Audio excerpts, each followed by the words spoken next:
tuzi ko Imana itemera abanyabyaha, ngo ariko iyo hari umuntu yubashye kandi agakora gushaka kwayo, amena, ngo Imana iramwemera.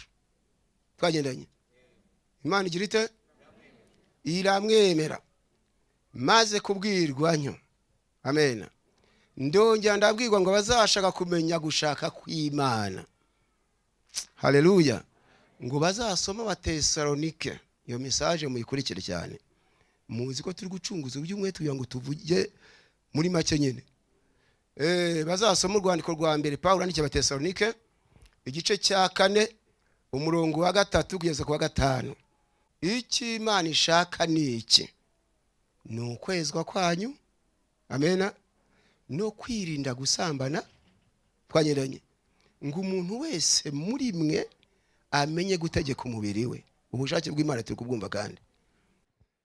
Haleluya.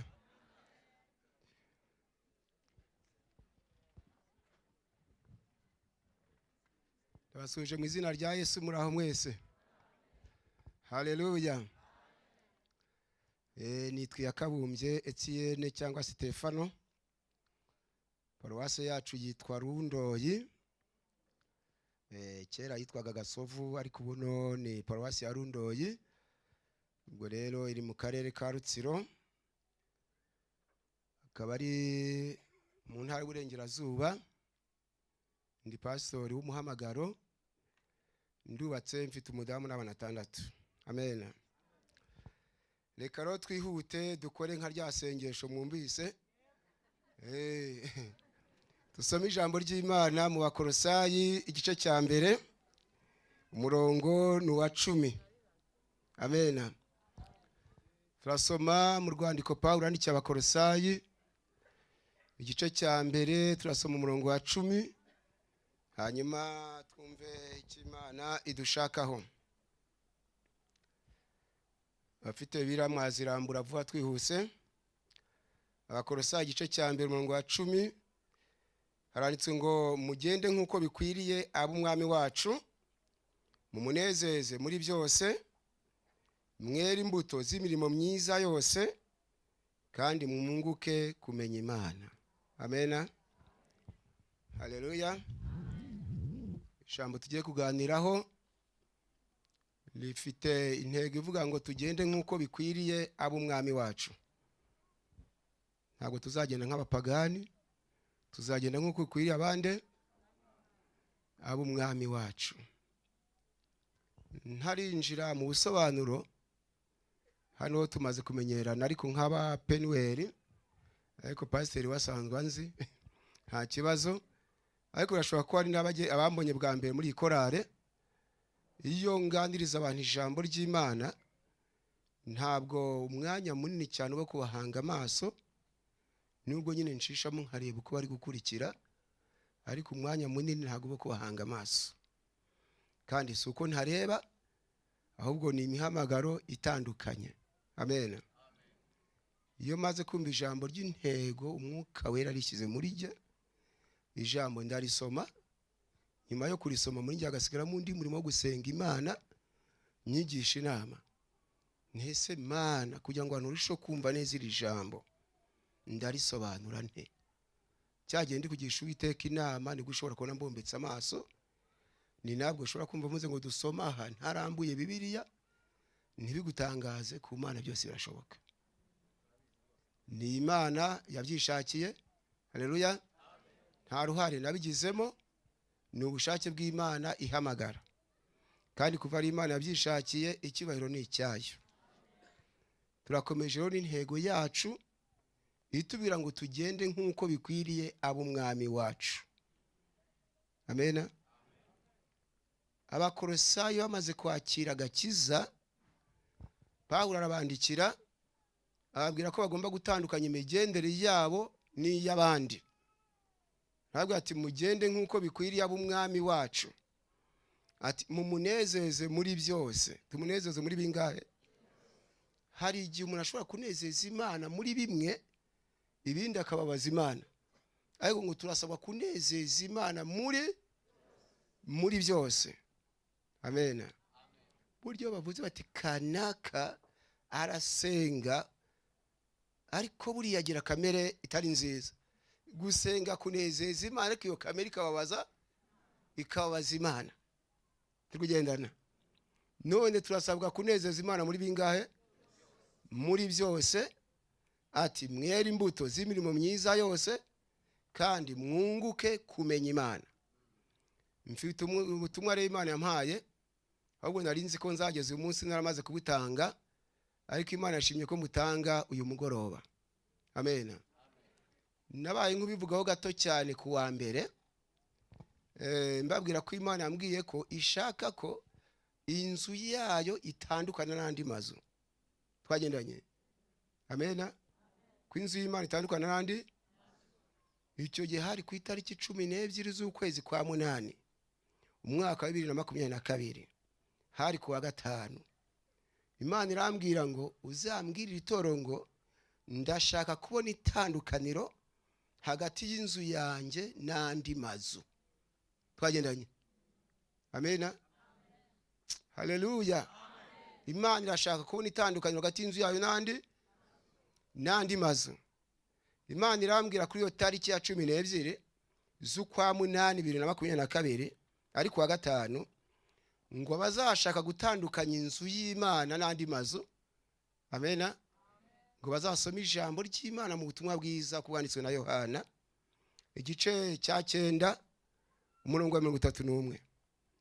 Yohana ubutumwa bwiza igice cya 9 ku murongo wa 31 handitswe iri jambo ngo tuzi yuko Imana itumva abanyabyaha ari kuyubaha agakora ibyo ishaka, uwo niwe yumva. Amen. Haleluya. Iri jambo maze riza mu Gifaransa. Nagize amahirwe yo kumenya indimi zitandukanye ntagiye kuziga kubera ko ku Mana byose birashoboka. Amen. Iri jambo mu Gifaransa rivuga ngo nous savons que Dieu n'exauce point les pécheurs, mais si quelqu'un l'honore et fait sa volonté, c'est celui-là qui l'exauce. Nuko bivuga ngo tuzi ko Imana itemera abanyabyaha, ngo ariko iyo hari umuntu yubashye kandi agakora gushaka kwayo, amen, ngo Imana iramwemera. Twagendanye. Imana igira ite? Iramwemera. Maze kubwirwanyo. Amen. Ndongera ndabwirwa ngo bazashaka kumenya gushaka kw'Imana. Haleluya. Ngo bazasoma Abatesalonike. Iyo message muyikurikire cyane. Muzi ko turi gucunguza ubyumwe tugira ngo tuvuge muri make nyine. Bazasoma urwandiko rwa mbere Paulo yandikiye Abatesalonike igice cya 4 umurongo wa 3 kugeza ku wa 5.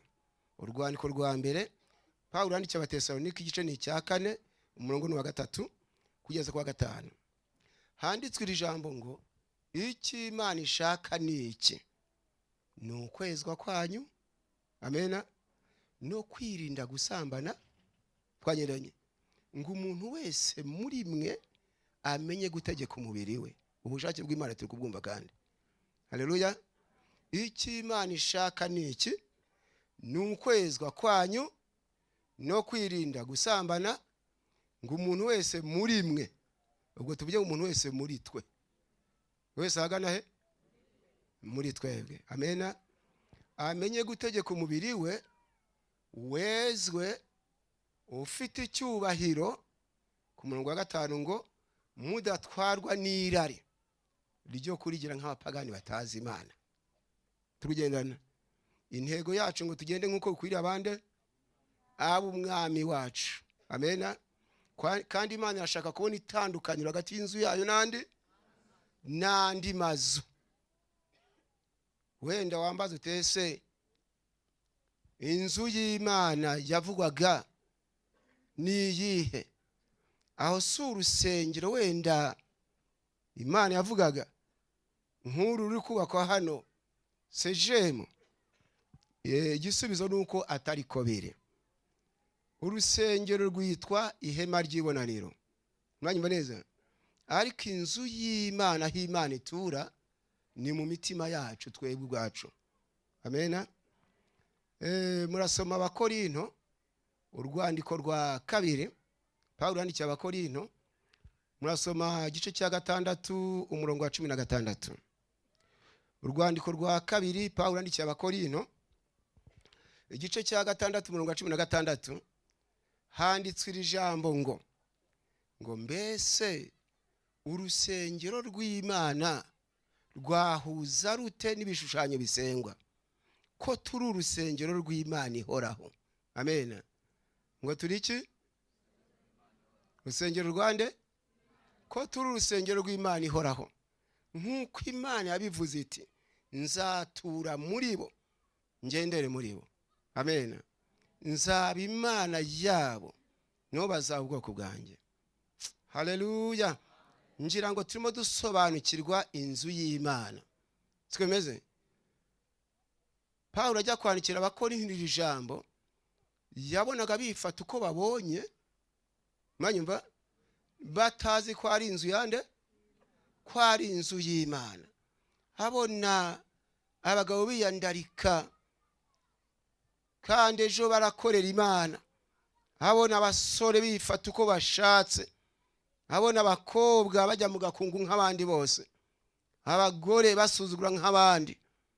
Arabandikira ati mbese urusengero rw'Imana rwahuza rute n'ibishushanyo bisengwa, ko turi urusengero rw'Imana ihoraho.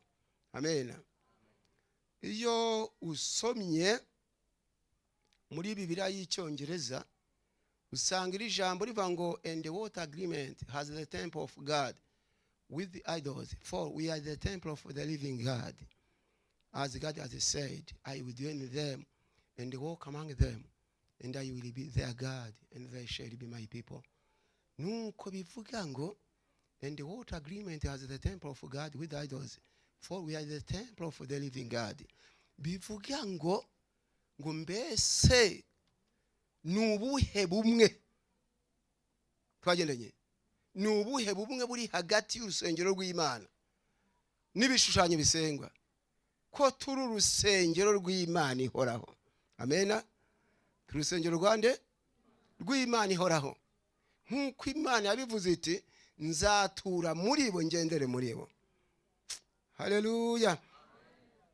Toro ry'Imana birumvikana, mfite byinshi navuga ariko ndashaka gucunguza uyu mwete mu minota mike mfite, maze buri wese akataha avuga ati ngiye gutandukanya inzu y'Imana n'andi mazu.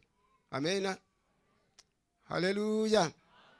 Imana yaramishuriye ku itariki 6 z'ukwezi kwa 10 2019, cyo gihe akaba hari ku cyumweru, irambwira ngo ngende mbwira abatuwemo n'Imana. Twageranye abatuwemo nande? Abatuwemo n'Imana. Ngo ngende mbabwire ngo hari ibintu bibiri bitabana. Twagendanye bibiri bitagira gute? Bisobanura ngo kimwe cyinji ikindi kirimuka. Mwabyumise kandi ngo mbabwire ngo hari ibintu bibiri bitabana, ngo ni ishyari n'umwuka wera. Twagendanye iki ni iki? Ishyari ni iki? Ishyari n'umwuka wera. Ngo nzababwire ntabwo bibana, turi kugendana kandi. Amen. Nukuvuga ngo ishyari ryinjiye umwuka arimuka. Siko biri? Umwuka agira ate? Umwuka wera yabona ikibanza mu mutima w'umuntu, ishyari rikimuka. Ubwo twagendanye. Ubwo umuntu ushaka guturwamo n'umwuka wera yimura iki? Yimura ishyari.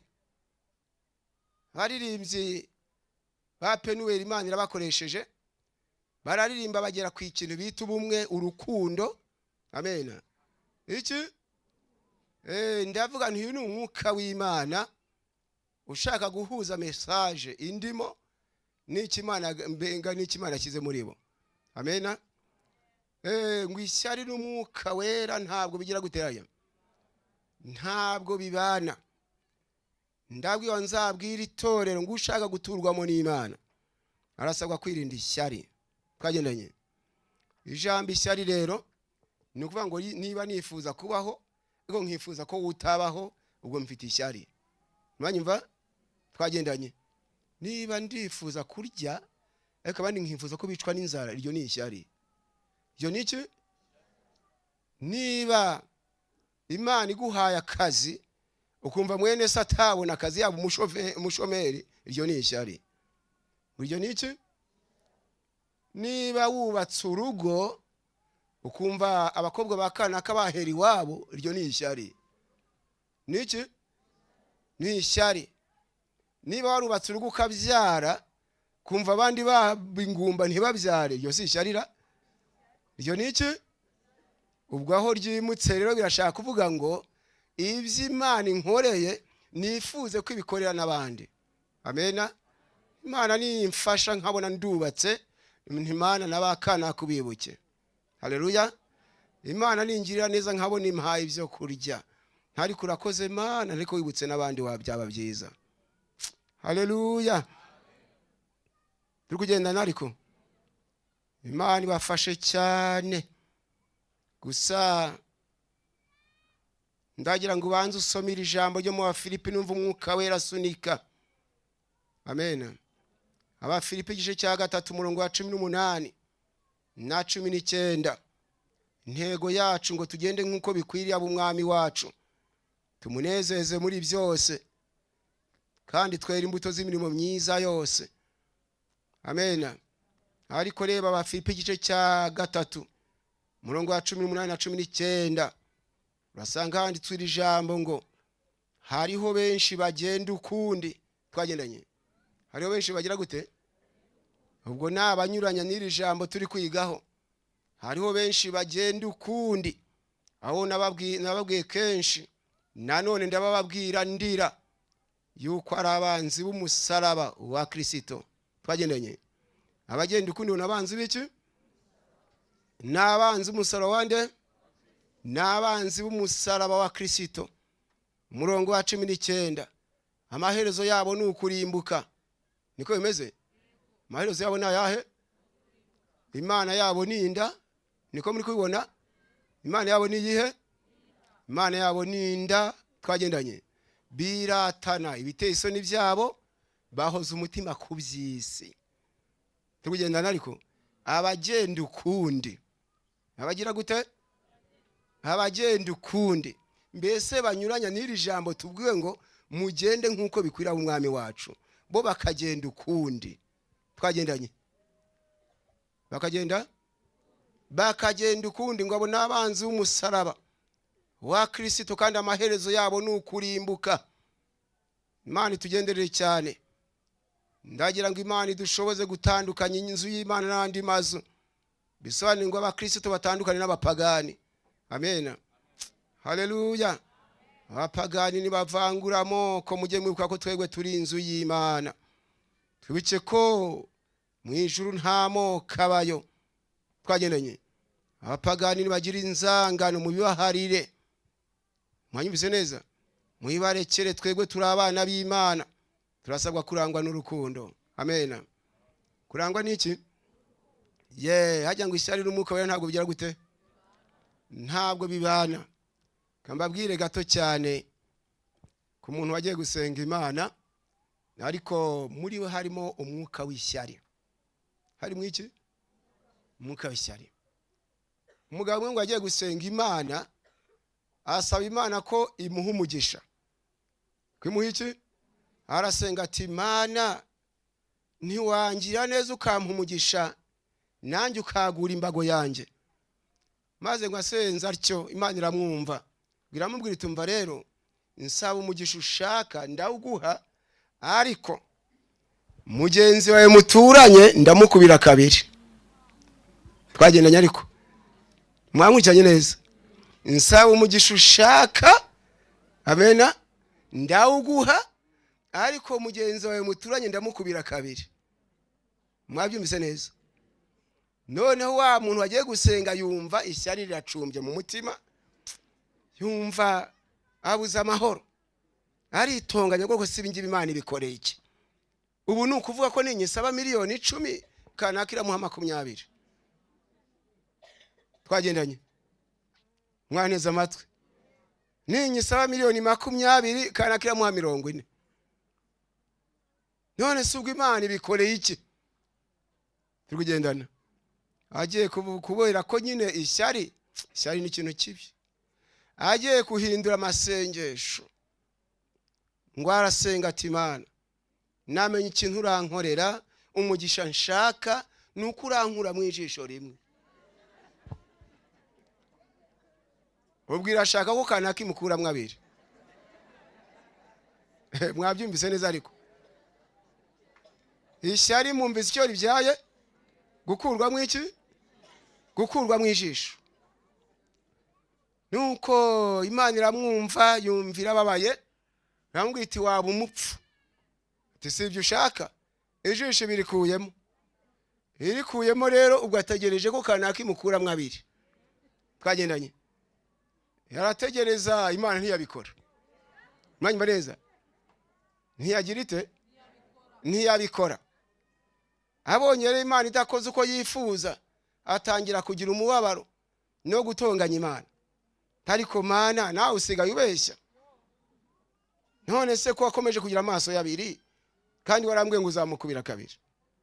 Uwiteka aramwumva, nta waburanye Imana ngo ayitsinde. Muranyumva? Nuko Imana iramubwira iti umva rero wabaye umupfu. Twagendanye. Twasezeranye icyo nzaguha. Ko kanaka nzamukubira kangahe? Ntabwo twasezeranye ngo icyo nzakwaka. Mwabyumvise neza ariko? Mwaneza amatwi ariko? Ntabwo amasezerano ari icyo nzakwaka. Ahubwo ni icyo nzaguha. Kanaka nzamukubira kabiri. None rero nakwatse ijisho rimwe kanaka arasigarana abiri. Kubera kusigaranye rimwe n'iryo nguhaye. Ubwo mwabyumvise? Ubwo ntatsinzwe kandi ryavuyemo. Muneza amatwi ariko ryavuyemo kubera ishyari. Birasaba ko niba wifuza kubaho, wifuze ko na mwene sabaho. Amen. Niba wifuza umugisha, mwumve na mwene sakeneye umugisha. Haleluya. Ndagira ngo musome ijambo ry'Imana. Niko nabwiwe hari amagambo abiri ngiye kubabwira tugasenga. Efeso igice cya 2 umurongo wa 22. Imana irambwira mugenzi abandi gutanga iyi message ngo umurongo sinzawibagirwe. Twagendanye. Mwanyumvise neza? Kwishyari n'umwuka wera itagira gute? Ngo mugenzi abandi gutanga iyi message. Ko nzabwira abantu basoma Efeso igice cya 2 umurongo wa 22. Handitswe iri jambo ngo namwe muriwe namwe murubakanwa muri Yesu nyine. Haleluya. Namwe murubakanwa kugira ngo mubinzi yo kubabwamo n'Imana mu mwuka. Amena. Tubinzi yo kubabwamo nande? N'Imana mu mwuka. Iri jambo ngo murubakanwa rishava ngo pastori ndamwubaka nanjye akanyubaka. Haleluya. Ngo tubashe kubinzi yo kubabwamo nande? N'Imana mu mwuka. Haleluya. Murubakanwa.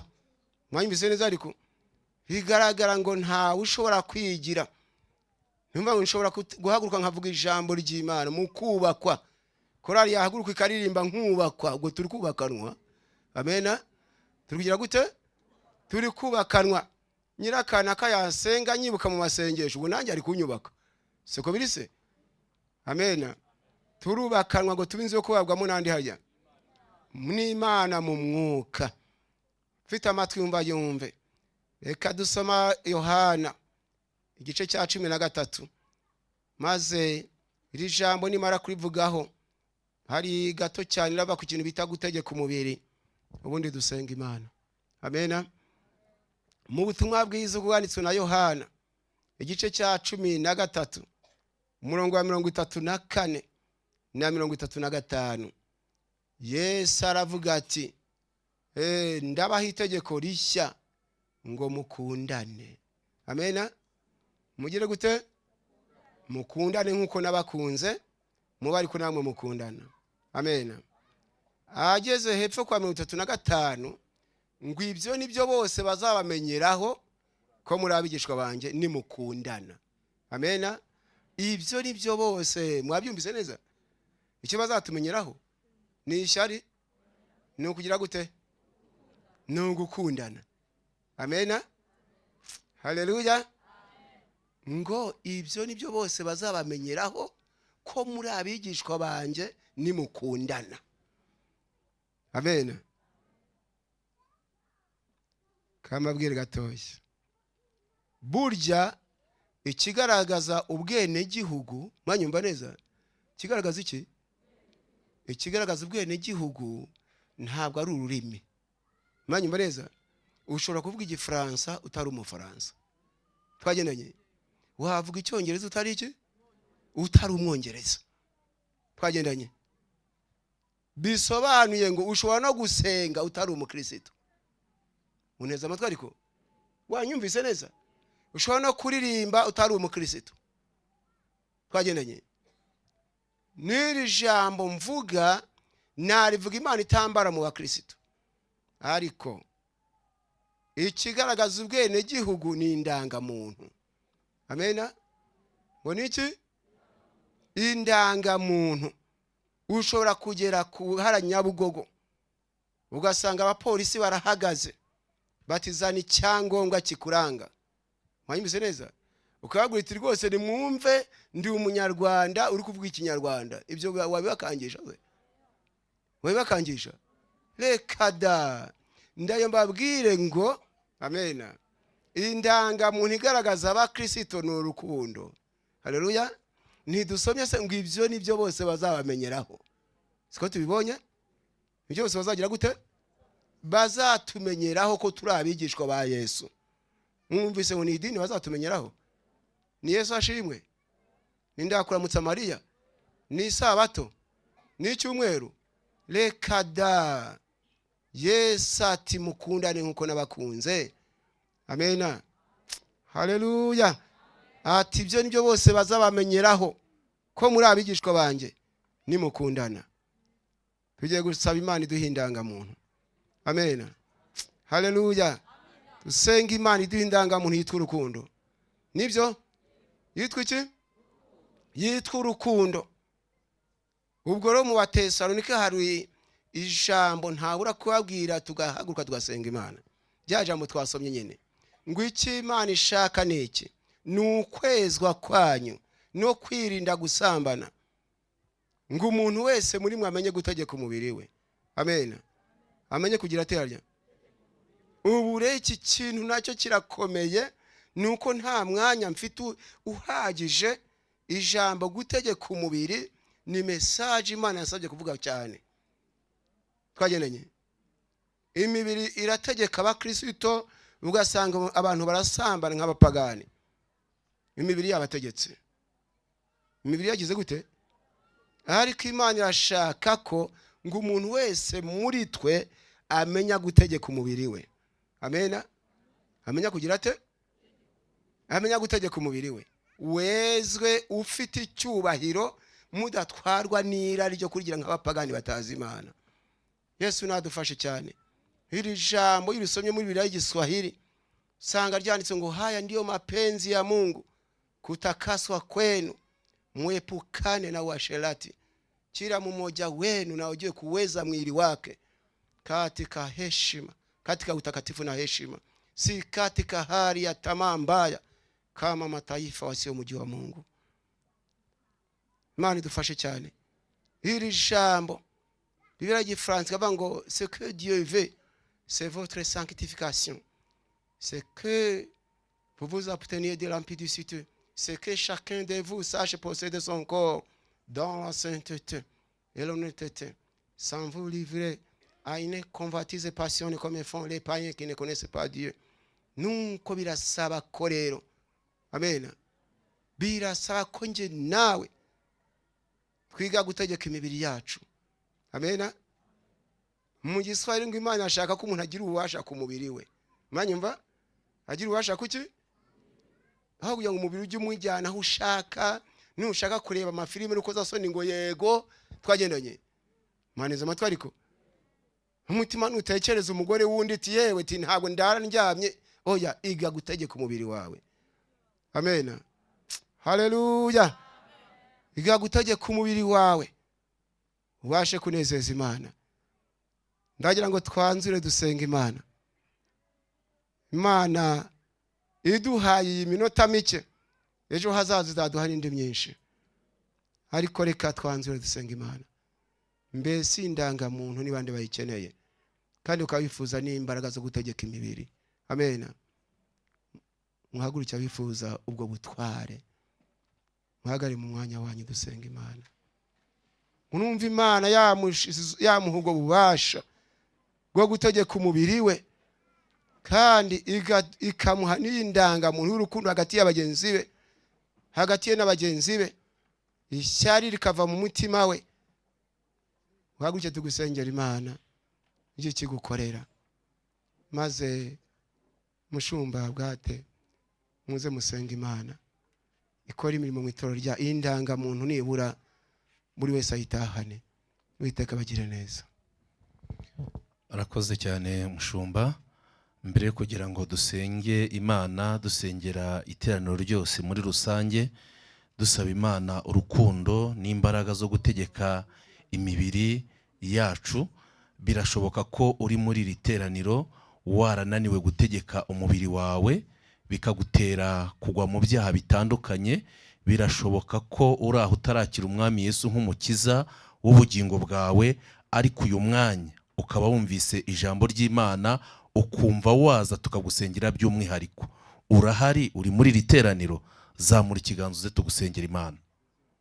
Uwasubiye inyuma akagwa, wifuza kwakira Umwami Yesu nk'umukiza w'ubugingo bwe by'umwihariko, uhari ugashaka gusengerwa, urahari, zamura ikiganza hejuru tugusengere. Zamura ikiganza hejuru. Ubaye uri muri iri teraniro, ni umugisha ukomeye wabugize. Urahari ngo tugusengere Imana. Umubiri ntago ugutegeka, ntukuyobora, ariko ubaye uhari ukaba warasubiye inyuma, cyangwa wifuza kwakira Umwami Yesu nk'umukiza w'ubugingo bwawe, turagusengera Imana. Uhari rambura ikiganza tugusengera Imana, utambuke uze tugusengere. Kandi ubaye utanahari, twasenga Imana. Tugiye gusenga Imana rero. Icyo tugiye gusaba Imana, tugiye kuyisaba urukundo, kandi itange n'imbaraga zo gutegeka imibiri, kuko muri iyi minsi hariho ibibazo byinshi. Ni Imana yonyine yabikora. Dusenge. Mana, urashoboye, ufite imbaraga nyinshi, ufite ubutware, ufite ubushobozi. Muri iri teraniro ry'ijoro ry'impinduka, twumvishije ubutumwa bukoze ku mitima yacu. Abantu benshi ntibakigira urukundo. Twatakaje iby'ingenzi kuko twabuze urukundo, kandi ijambo ryawe rikagaragaza umuntu udafite urukundo ko agereranywa n'umwicanyi. Tubabarire gukiranirwa kwacu kose. Ntago tugikundana, ntago tukiri umwe. Satani yaduteje intege nkeya zo kudakundana. Tugusabye urukundo. Tanga urukundo muri iyi minsi ya nyuma, urukundo rw'abana b'Imana, urukundo rutangwa nawe. Ibyo kandi ni itegeko wasize utanze. Uravuga ngo ubwira abigishwa bawe ngo nibakundana nibwo abantu bazamenya ko ari abigishwa bawe nyakuri. Ni ikimenyetso cy'abo wemera, ni ikimenyetso cy'abagukorera. Tanga urukundo. Turagushimiye kubikoze. Kandi nanone Mana, tugusabye imbaraga kugira ngo abantu babashe gutegeka imibiri yabo, bo kuyoborwa n'imibiri yabo. Reka abasore n'abakobwa, abagabo n'abagore, Satani yateje umwuka mubi w'ubusambanyi, Satani yateje umwuka mubi w'amarari, Satani yateje umwuka mubi wo kwifuza. Muri iri teraniro dusengeye buri wese uririmo, izo mbaraga z'umwijima turazirukanye mu izina rya Yesu. Ku bagabo izo mbaraga turazirukanye, ku bagore izo mbaraga turazirukanye, ku basore izo mbaraga turazirukanye, ku bakobwa izo mbaraga turazirukanye. Mu izina rya Yesu, tanga imbaraga zo kunesha abantu babashe kuyobora imibiri yabo. Turagushimiye kubanye natwe, tugukomeye mu mashyi. Ababyeyi bakuvugirije impundu, uri Imana itanga imbaraga, uri Imana itanga ubushobozi, uri Imana ituneshereza. Tugukomeye mu mashyi, nta handi izo mbaraga zava atari wowe Data. Turagushimiye, turambuye n'ibiganza byacu, tuguhaye icyubahiro. Icyubahiro ni icyawe. Ibyo tubisabye twizeye izina ryawe ryera, amen. Ko y'ubugingo ni igitabo cyanditswe na pasiteri turi kumwe Yakabumbye Stefano. Ni igitabo kirimo ubuhamya bwe, ni igitabo kirimo ubutumwa bwinshi Imana yagiye imuha mu bihe bitandukanye. Abantu bamaje kukigura mu by'ukuri baba bahamya. Muri iyi minsi tumaranye hari ibyo yagiye adusangiza bikeya bitewe n'umwanya muto yaba afite, ariko kino gitabo kirimo ibintu byakubaka ubugingo. Ntabwo ari ukwamamaza by'ubucuruzi, kuko n'amafaranga kigura nta nubwo ahwanye n'ubutunzi burimo, ariko ni igitabo kirimo ijambo ry'Imana, kirimo amayerekwa menshi Imana yagiye imuha, kirimo ibihe byinshi bitandukanye yabanyemo n'Imana. Iki gitabo mfite biri mu buryo bubiri, hari ikidapfunitse gutya, hari n'ibifunyitse, ariko ibifunyitse ngo byashize, hasigaye ibi ngibi. Igifunitse ubundi cyaguraga 12,000, ariko iki ngiki kiragura 10,000. Rero uwagishaka hano birahari. Mu by'ukuri nawe byakubaka, wakumvamo byinshi kandi byagukomeza muri uru rugendo. Tugeze mu mwanya mwiza wo kumva ijambo ry'Imana. Abaza kuza kugikenera dusoje amateraniro batwegere hano, turaza kuza kukibaha. Imana ibaha umugisha. Reka nsabe pasiteri Ngamije anyegere, mbasabe mwese mu cyubahiro tugomba ijambo ry'Imana, muhaguruke asengere pasiteri, ubundi twumve ijambo ry'Imana. Ijambo ryawe riruzuye Mana, wuzuza umukozi wawe mu izina rya Yesu, amen.